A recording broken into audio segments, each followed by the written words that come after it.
আজকে আমি কী তুললাম তোমাদেরকে এই ভিডিওতে আমি সেটা শেয়ার করব। তো এই যে ক্যাপসিকাম গাছে এই ক্যাপসিকামগুলো পাকার জন্য রেখে দিতে একটা ক্যাপসিকাম পুরোই নষ্ট হয়ে গেছে। আগে দুটো ক্যাপসিকামেরও তাই অবস্থা।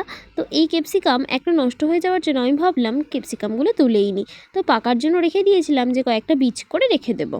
তো পেকে টুকটুকে লাল হয়ে দুদিনও সময় লাগছে না, ক্যাপসিকামগুলো নষ্ট হয়ে যাচ্ছে। তো পুরো গাছের মধ্যে এখনও গরম শুরু হয়ে গেছে, ক্যাপসিকাম ভরে রয়েছে গাছে। তো আরও অনেক ফুল এসেছে। আমি গাছগুলো যদি এখনও তুলে দিইনি, আমি মনে হচ্ছে এই গাছগুলোতে এখনও অবধি ক্যাপসিকাম হবে। তো রেখেই দিই, দেখা যাবে কতগুলো ক্যাপসিকাম হয়। তো 4টে ক্যাপসিকাম গাছের মধ্যে ছিল। তো আমি ক্যাপসিকামগুলো তুলে নিয়েছি। তো ক্যাপসিকাম গাছের পাশেই রয়েছে রসুন গাছ।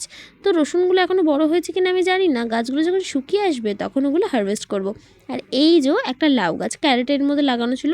লাউ গাছটা খুব একটা ভালো হয়নি, কিন্তু একটা লাউ এর মধ্যে হয়েছে। এই লাউটা তুলে নেওয়ার পরেই গাছটাকেও আমাকে কেটে ফেলতে হবে।